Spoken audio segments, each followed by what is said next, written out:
잠언서의 서론 부분에 해당되는 말씀인데요. 우선 이 잠언이 솔로몬의 잠언이다 이렇게 얘기를 했어요. 솔로몬이 쓴 잠언이라는 뜻인데, 그 솔로몬이 누구냐? 다윗의 아들이면서 이스라엘 왕, 대단한 분이죠. 다윗이 누굽니까? 이스라엘의 가장 참 사랑받는, 존경받는 위대한 왕이잖아요. 그의 아들. 그러면서 본인도 그 아버지의 왕위를 이어서 이스라엘의 왕이 된 그 솔로몬의 잠언이에요. 그러니까 이 솔로몬의 잠언에는 아마 왕이 되기 전에 교육받은 내용들도 많이 들어있을 거고, 또 왕궁에서 살면서 경험한 이야기들도 많이 있을 거고, 또 이 말씀을 가르치는, 전해주는 의미는 이 말씀대로 잘 따라서 살면 솔로몬처럼, 다윗처럼 그 위대한 왕의 반열에 들 만큼 그렇게 위대한 사람, 존귀한 사람, 존경받는 사람, 성공한 삶을 살 수 있을 것이다 하는 그런 기대감을 주는 말이에요. 사실 성경에 이제 지혜 문학이 있는데, 지혜를 얘기하는, 지난번에 본 시편에도 지혜 시가 있어요.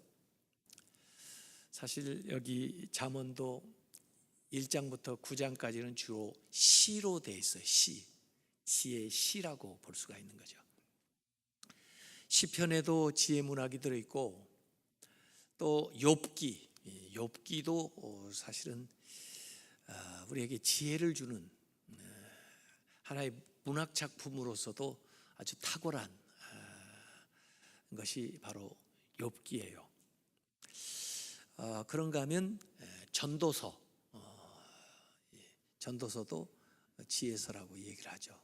그래서 주로 욥기, 잠언, 전도서, 이게 지혜 문학에 속하고, 신약에 와서는 야고보서가 지혜 문학에 속하는 서신이에요. 야고보서가 서신이지만 그 안에 생활의 지혜가 담겨 있다, 그런 얘기죠. 근데 특별히 이제 잠언은 주로 젊은 사람들에게, 젊은이들에게 가르쳐 주는 거예요. 인생의 지혜를 가르쳐 주는데, 사실은 세상에서도 지혜가 많이 있죠. 근데 이 잠언에서 이야기하는 지혜는 세상에서 말하는 지혜하고 좀 달라요. 세상에는 경험적으로 또 지식을 실제로 활용해 가지고 얻는 지혜, 옆에서 오는 건데, 여기 잠언에서 얘기하는 지혜는 위로부터 오는 지혜예요. 하나님이 주시는 지혜라고요. 그래서 차원이 상당히 달라요. 그래서 세상에도 무슨 뭐 명심보강이라든지 무슨 속담 격언 이렇게 해가지고 오래된 그 경험과 지식을 담고 있는 지혜들이 많이 있지만, 그런 거하고 차별이 되는 것은 이 잠언의 지혜는 위로부터, 또 믿음을 통해서 주어지는 지혜입니다. 그래서 세상 지혜도 중요하고 가치 있는 거지만, 이 잠언이 가르쳐주는 지혜는 그 이상이죠. 그래서 세상에서 말하는 것도 물론 여기에 내포되어 있지만, 신앙 안에서 우리에게 주는 참된 지혜를 가르쳐주고 있습니다. 그러면 솔로몬이 어떻게 이렇게 자신도 지혜롭고 남들에게 지혜를 가르쳐줄 만큼 위대한 사람이 되었나? 성경을 보면 이렇게 나와요. 솔로몬이 왕위를 다윗에게 이어서 이제 수행하게 될 때 제일 먼저 한 게 일천번제를 드린 거거든요. 하나님 앞에 가서 일천번제를 드리는데, 그때 하나님이 꿈에 나타나서 솔로몬한테 물어보세요. 내가 너한테 무엇을 줄까? 아마 하나님이 감동이 되셨던 것 같아요. 일천번제를 드리니까 하나님이 감동이 되셔가지고 먼저 하나님이 솔로몬한테 물어보는 거예요. 그때 이제 솔로몬이 대답한 말이 열왕기상 3장 9절에 나옵니다. 누가 주의 이 많은 백성을 재판할 수 있사오리까? 듣는 마음을 종에게 주사 주의 백성을 재판하여 선악을 분별하게 하옵소서. 이렇게 기도했습니다. 물론 앞에 솔로몬이 서론 이야기를 해요. 무슨 서론이 나오냐면 하나님의 백성들은 다 위대하고 저는 너무 보잘것이 없습니다. 저는 출입도 알지를 못해요. 이 위대한 백성을 제가 어떻게 판단해서 재판도 하고 이끌어갈 수 있겠습니까? 하면서 오늘 듣는 마음을 주시고 선악을 분별하는 지혜를 주십시오. 이렇게 구한 거예요. 그러니까 물론 여기에 지혜라는 말이 안 나옵니다. 근데 그 지혜를 설명하는 말이 나오는 거죠. 지혜란 게 뭐냐? 듣는 마음이다. 다른 사람의 말을 제대로 알아듣는 거죠. 그 말의 뜻을 바로 이해하는 거, 그게 지혜고, 그 다음에 분별하는 거, 분별력, 어떤 게 옳은 건지 어떤 게 그른 건지를 잘 분별할 수 있게 해주십시오. 그게 지혜예요. 왜냐하면 하나님께서 응답을 그렇게 하시거든요. 열왕기상 4장 29절에 하나님이 솔로몬에게 지혜와 총명을 심히 많이 주시고 또 넓은 마음을 주시되 바닷가에 모래같이 하셨다 그랬어요. 그 결과 이어서 열왕기상 4장 30절에서 34절까지 이제 솔로몬의 지혜에 대해서 묘사를 해놨는데, 솔로몬의 지혜가 동쪽 모든 사람의 지혜와 동쪽에 사는 모든 사람의 지혜와 또 애굽은 남쪽인데 애굽의 모든 지혜보다 뛰어난지라 그는 모든 사람보다 지혜로워서 예스라 사람 에단과, 이 에단도 아주 지혜로웠던 사람인 것 같아요. 이름이 나온 거 보니까 마홀의 아들 헤만과 갈골과 다르다보다 나음으로, 그 사람들이 굉장히 지혜로운 사람이었던 것 같은데 그들보다 더 나아서 솔로몬의 이름이 사방 모든 나라에 들렸더라. 동서남북 나라들에 들렸다는 거예요.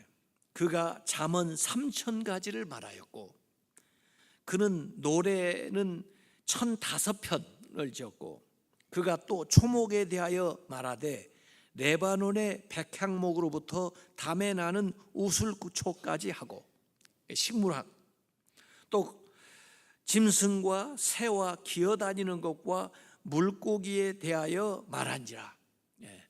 동물학 사람들이 솔로몬의 지혜를 들으러 왔으니 이는 그의 지혜의 소문을 들은 천하 모든 왕들이 보낸 자리되었더라. 동서남북에서 솔로몬에게 지혜를 배우기 위해서 나올 정도로 지혜로웠다. 그 중에 한 사람이 시바의 여왕이 와가지고 이 지혜도 배우고 아마 솔로몬의 씨를 받아갔나 봐요. 가지고 에티오피아 사람들이 자기들도 유대인이라고 그럽니다. 그 종족이 있어요. 누구냐 그러니까 솔로몬의 후손이라 그럽니다.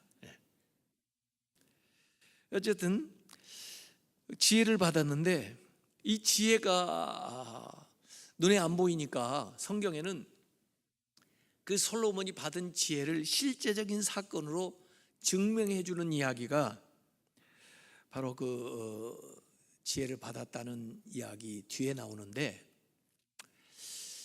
두 여자가 한 아이를 두고 서로 어머니라고 그래요. 그러니 요새 같으면 DNA 조사를 해보겠지만은 그 당시는 그런 것도 없고 어떻게 해요? 서로 우기는데 증인도 없고. 그래서 솔로몬이 그 하나의 제안을 한 것이, 너희들 둘 다 어머니라고 하니 어떡하니? 내가 알 길도 없고, 내가 이 자리에서 아주 반쪽을 내 가지고 얘를 나눠줄 테니까 그렇게 하라 하고 이제 칼을 가져오라. 그러니까 두 여인이 다르게 반응을 하는 거예요. 한 여인은 그렇게 하라고, 갈라가지고 나눠서 달라 이렇게 얘기하고, 또 한 여인은 그러지 말라고, 애기 죽이지 말고 저 여인에게 주라고 그런 거예요. 누가 어머니예요? 말리는 여자가 어머니죠. 그건 뭘 보려고 하느냐, 도대체 어머니가 누구인가, 어머니 된다는 게 뭔가, 그 모성애를 가진 여자가 진짜 어머니다 이렇게 생각을 한 거죠. 그걸 분별할 수 있는 방법이, 이 아이에게 위해를 가하려고 했을 때 아이를 보호하려고 하는 여자는 어머니고, 그걸 방치하는 여자는 진짜 어머니가 아니다, 이 생각을 솔로몬이 한 거죠. 그리고 그걸 분별할 방법으로 실제 애를 죽이려는 게 아니라 그런 시험을 해본 거예요. 그래서 사람들이 솔로몬한테 진짜 하나님이 지혜를 줬다는 말이 맞구나 하고 분별을 했다는 거예요. 그런 지혜들이요, 이 잠언에도 나오지만 탈무드에도 많이 나와요. 그 탈무드에 나오는 그 지혜 이야기 중에 하나 기억나는 게, 어떤 부부가 평생 살았는데 뭐에 안 맞아가지고 이혼을 하게 된 거예요. 그래서 재판관한테 가서 판결을 받았는데, 그동안 서로 열심히 일하면서 살았으니까 지금까지 이루어 놓은 것에 딱 50%씩 나눠가지고 가져라, 그리고 헤어져라, 그런 거예요. 재산 같은 건 정말 50% 나누기가 참 쉬운데, 문제는 그 집에 아이가 9인데 애를 나누기가 곤란한 거예요. 5, 4 그렇게 할 수가 없잖아요. 그렇다고 4.5 할 수도 없잖아요. 그래서 사정 얘기를 한 거예요. 우리는 사실은 애가 9입니다. 그랬더니 재판관이 얘기하기를, 그러면 마저 열을 채워라. 그런 다음에 5씩 나누면 되지 않느냐, 그런 거예요. 그 말도 그럴듯하잖아요. 그래서 아이를 가졌는데 나고 보니까 쌍둥이에요. 그럼 어떻게 해야 돼요? 다시 하나를 더 가져야 되는 거예요. 그러다 보니까 헤어질 게 뭐야, 그냥 같이 살아, 그렇게 돼버린 거예요. 그게 지혜입니다. 그게 탈무드가 가르쳐주는 삶의 지혜예요. 자, 오늘 여기 이제 솔로몬의 잠언이라 그랬는데, 실제로 잠언서가 31장까지 돼 있는데요, 솔로몬의 그 잠언, 솔로몬이 쓴 것은 1장부터 9장까지, 그리고 또 10장에 보면 10장 1절에 솔로몬 이름이 또 나와요. 솔로몬의 잠언이라고. 그러니까 분명히 10장부터 22장 16절까지, 그리고 25장 1절에도 또 솔로몬의 잠언이라고 또 나와요. 그러니까 25장부터 29장까지. 그래서 대부분 솔로몬의 잠언이지만 그 중에 한 넉 장 정도가 다른 사람의 잠언이 끼어 들어와 있어요. 그게 이제 아굴의 잠언이라고 잠언서 30장이고, 루엘 왕의 어머니의 잠언이 31장이 나오고, 그 다음에 22장 17절부터 24장 34절까지 30개의 지혜의 말이 이렇게 시리즈로 나와요. 그거 빼놓고는 전부 이제 솔로몬의 잠언이다, 이렇게 이제 볼 수가 있는 거죠. 자, 그래서 이제 2절부터 6절까지를 제가 오늘 조금 설명을 하고 마치겠는데, 이 잠언이라 해놓고 이 잠언의 우선 목적이 나와요. 이 잠언을 왜 우리 보고 배우라고 그러고 이 잠언을 왜 이렇게 기록을 했느냐? 이는 지혜와 훈계를 알게 하며 명철의 말씀을 깨닫게 하며, 그렇게 해서 지혜롭게, 공의롭게, 정의롭게, 정직하게 행할 일에 대하여 훈계를 받게 하며, 어리석은 자를 지혜롭게 하며 젊은 자에게 지식과 근신함을 주기 위한 것이니, 이렇게 2절부터 4절까지 그 잠언을 준 목적에 대해서 나옵니다. 그래서 이 젊은 사람들, 어린 아이들 특별히 이들에게 이 지혜를 깨닫게 해가지고 지혜로운 사람이 되면 앞으로 인생을 살아가면서 그 삶이 영광스러워지고 또 인생에 많은 좋은 것들이 생겨난다는 거예요. 그래서 실제로 이 잠언을 쭉 읽어보면 지혜로운 사람, 어리석은 사람, 겸손한 사람, 교만한 사람, 또 공의, 심판, 부지런함, 게으름, 부요함, 가난, 또 사랑과 질투, 생명과 죽음, 이런 얘기들이 많이 나오는데, 지혜로운 사람들은 전부 좋은 것들을 얻는 거예요. 지혜로운 사람은 번영을 해요, 건강해요, 성공해요, 평화로워요, 명예를 얻어요, 행복하고 생명을 가져오고, 어리석은 자는 파멸해요. 질병이 오고 재난이 오고 실패하고 불안하고 불명예하고 불행하고 또 결국은 사망을 가져와요. 사실 예외적인 경우도 있어요. 욥기 같은 경우가 예외적인 경우인데, 그렇지만 아이들한테는 예외적인 것보다 하여간 어떻게 보면 도식화되어 있는 것을 가르치는데, 지혜로운 사람이 돼야 된다. 그래야 성공하고 잘 된다는 거예요.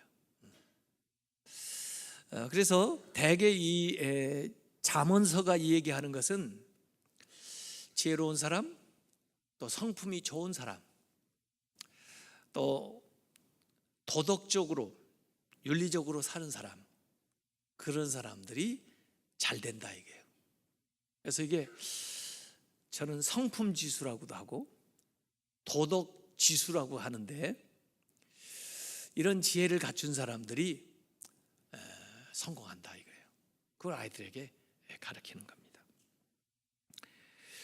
그래서 계속 생활 속에서 어떤 것이 지혜로운 것인지를 예를 들어 가지고 설명을 많이 해줘요. 친구 관계에 있어서, 또 사업상에 있어서, 가정생활에 있어서, 일을 대하는 태도에 있어서 어떤 것이 지혜로운 것인지를 자꾸 이제 가르쳐 주는 것인데, 오늘 이제 말씀을 가만히 읽어보면은 정말 귀한 단어들이 많이 튀어나옵니다.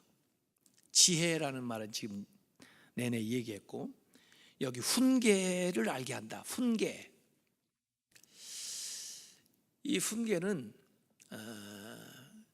영어로 말하면 디스플린이거든요. 디스플린. 미국에서는 그 디스플린이라는 말이 굉장히 중요한 말입니다. 우리 한국말로는 훈련인데, 어렸을 때 아이들을 디스플린을 잘 해야 된다는 거예요. 아주 어렸을 때부터 훈련을 꾸준히 시킵니다. 디스플린을 계속 시키는 거죠. 비헤이비어, 그의 행동을 디스플린을 시켜요. 계속 반복적으로 훈련을 시킵니다. 뭐 죄송한 얘기지만 미국의 아이들하고 우리 한국 아이들하고 다른 게 뭐냐면, 우리 한국 아이들은 훈련이 잘 안 됐어요. 천방지축입니다. 식당에 가보면 압니다. 아이들이 앉아있지를 않아요. 막 돌아다닙니다. 그런데도 부모는 걔를 어떻게 제어하려고 하지 않고 놔둬요. 그래가지고 주인도 어렵고 또 다른 식사하러 온 사람들이 아주 눈살을 찌푸려요. 그게 디스플린이 안 됐다는 겁니다. 근데 미국의 아이들은 아주 어렸을 때부터 반복적으로 디스플린을 시켜요. 그래서 공공장소에서 또 식탁 테이블에서 어떻게 그 어린아이인데 그렇게 딱 앉혀놓은데 딱 앉아있고 그런지 모르겠어요. 디스플린을 시키는 거예요. 이게 훈계입니다. 그러니까 때로는 혼내고 때로는 상을 주면서 이 디스플린을 시키는 거예요. 어렸을 때는 어렸을 때 알아듣는 방식으로, 또 나이가 좀 들면 그 알아들을 수 있는 방식으로 상을 주고 벌을 주면서 훈련을 시킵니다. 그래서 그게 몸에 딱 배이게, 그게 이제 훈계예요. 디스플린. 그 다음에 명철의 말씀을 깨닫기, 이 명철이라는 말씀을 제가 영어로 찾아보니까 참 중요한 단어가 나오더라고요. 인사이트. 우리가 인사이트, 이 직관, 뭐 가르쳐주는 지식이 아니라요, 이렇게 뭘 보고 이렇게 통찰력이 생기는 거예요. 이게 이 직관력, 이게 굉장히 중요한 거거든요.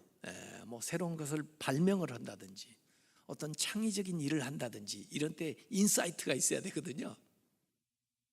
이것이 영어로, 한국말로 명철이라고 번역해 놓은 거예요. 인사이트. 그래서 말씀을 깨닫게 이렇게 나오는 거예요. 그래서 2절부터 4절까지 나왔던 주요한 단어에 저는 동사에 또 주목해서 보니까 알게 하며, 알게 한다는 것이 understanding, 이해한다는 거거든요. 이해력을 준다는 게 굉장히 중요해요. 한국의 우리 교육이 되게 지식을 전달을 해가지고 암기를 시키는데 그건 굉장히 일방적이고 선생님 중심이에요. 그런 가르침 가지고 창의적인 아이들 만들기 참 어렵습니다. 근데 이제 진짜 좋은 교육은 understand, 이해하게끔 하는 거예요. 우리는 구구단 같은 것도 계속 구구단을 외우게 하잖아요. 그래가지고 자꾸 암기를 시켰는데 미국에는 구구단을 암기시키지 않아요. 깨닫게 하는 거예요. 이해하게 하는 거예요. 왜 이게 이렇게 돼서 이 숫자가 이렇게 되는지를 해가지고 그 원리를 언더스탠드 하게 하는 거예요. 수학을 우리가, 대한민국 사람들이 수학 진짜 잘합니다. 수학을 잘하는데 문제는 잘 풀어내는데 그 수학이 모든 과학과 모든 창의적인 발명물과 이런 것에 기초가 되는데도 계속 문제풀이만 가르쳐가지고 이 원리를 몰라가지고 그걸 실제로 응용해가지고 다른 것을 만들어내는 부족한 게 언더스탠딩 하는 쪽에 우리가 교육을 제대로 못해서 그래요. 이해를 자기가 이해하게끔 해야 되는 거죠. 그 원리를 이해해. 여기 동사가 알게 하며 언더스탠딩이에요. 깨닫게 하며, 깨닫게 한단 말이에요. 또 받게 하며 3절에, 또 주기 위한 것이니 4절에. 그래서 잠언을 읽고 듣는 사람이 다 이렇게 이해하고 깨닫고 받고 또 주는 거. 그래서 이 잠언을 읽는 사람들이 굉장히 유익해지는 거예요, 이게. 그래서 지혜롭게, 공의롭게, 정의롭게, 정직하게 행할 일에 대해서 훈계를 받게 한다, 이런 거죠. 4절에 나왔던 단어도 그 문장도 중요한 건데, 어리석은 자는 슬기롭게. 젊은 자는 이 잠언에 이렇게 보면은 젊은 자는 대개 이제 경험이 없는 지금 학습자 입장에 있는 이런 사람이에요. 젊은 사람들이 어디 문장에 쓰여지면 굉장히 긍정적인 것을 나타내는 것이 있지만, 이 잠언에는 아직 좀 부족한 그런 상황을 얘기하는 거예요. 젊은 자에게는 지식과 근신함을 주기 위한 것이다. 그래서 어리석은 자가 슬기롭게, 프루덴트, 젊은 자에게 지식과 근신함. 이 근신함이라고 한국말로 표현을 했는데, 이게 정확한 의미는 분별력이에요. 분별력. 그래서 이 사물을 또 이치를 분별하는 그런 것을 키워준다.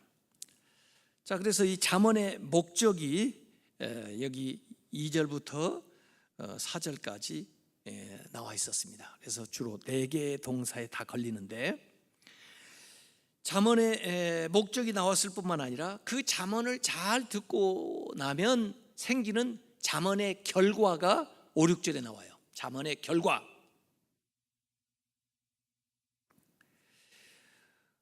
5절에 보니까 지혜 있는 자는 듣고 학식이 더할 것이요 명철한 자는 지략을 얻을 것이라. 되게 이렇게 짝을 지어가지고 나오잖아요. 자, 그러면 이미 지혜로운 사람, 어느 정도 명철한 사람은 소용이 없는 거냐? 아니다. 그 사람들도 이걸 배워야 되는데, 들어야 되는데, 지혜 있는 사람은 듣고 더 학식이 더할 거고, 지혜 플러스 학식. 명철한 자는 지략을 얻을 것이다. 명철 플러스 지략이에요. 여기 명철이라는 말도 이 분별하는 것인데, 여기 지략이라는 말은 가만히 보니까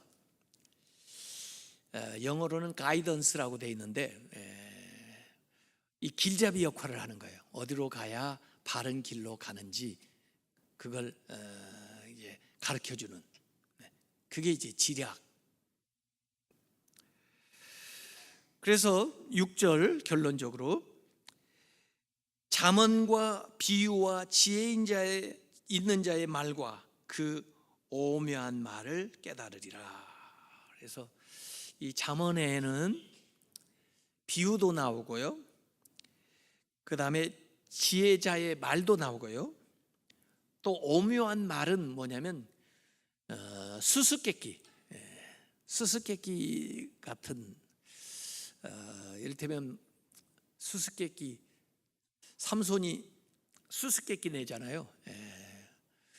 그 사나운 자에게서 먹을 것이 나오는 거. 그건 경험한 사람만 알아요. 사자를 잡아 죽였는데 나중에 지나오면서 오니까 거기에 벌집을 만들어가지고 거기서 꿀이 나왔거든요. 자기 그 경험을 가지고 얘기해. 수수께끼는 오묘한 말, 알 것 같지도 모를 것 같기도 하고, 근데 그 말을 통해서 뭔가 새로운 진리를 깨닫게 해주는, 또는 그 비유, 또 지혜스러운 말, 뭐 이런 비유는 은유가 확장된 게 비유거든요. 뭐뭐과 같다, 뭐를 빗대어서 옆에 놓고 이 얘기하는 그런 거죠. 역시 이 잠언의 결과도 4개의 동사가 나와요. 5, 6절에 보니까 듣고 더하고 얻고 깨닫는다. 듣고 더하고 얻고 깨닫게 된다. 그래서 결국 앞에 하고 뒤에 나온 걸 이 잠언의 목적과 잠언의 결과에서 나오는 공통적인 단어를 딱 보니까 깨달음이에요. 깨달음을 얻게 되는 거예요. 그래서 인생의 이치에 대해서도 좀 깨닫게 되고, 또 사업하는 원리에 대해서도 좀 깨닫게 되고, 재정을 운용하는 것도 좀 깨닫게 되고, 인간관계의 비밀도 좀 깨닫게 되고 또 하나님의 말씀도 깨닫게 되고 이 깨달음을 얻게 되는 것이다 이런 겁니다. 그래서 잠언을 우리가 이제 시간 나는 대로 배울 겁니다. 그래서 오늘 부분은 아주 서론 부분에 이제 해당하고 이제 다음 주부터 본격적으로 이제 내용으로 들어갈 겁니다. 그래서 이 잠언을 우리가 잠언의 원래 뜻은 이게 찌른다는 뜻이래요. 찌르는 거예요. 그래서 우리한테 자극을 주는 거죠. 그러면서 우리에게 분별력을 주는 거죠. 또 우리가 스스로 성찰할 수 있는 그런 기회를 잠언이 우리한테 자극을 주는 거예요. 그래서 그걸 통해서 이전에 알았던 것도 좋고 또 우리가 몰랐던 것들을 이제 깨달아 가지고 실천해 나가면 더 좋고 그렇게 잠언 말씀 우리가 깨달아 나갈 수 있도록 그렇게 했으면 좋겠습니다.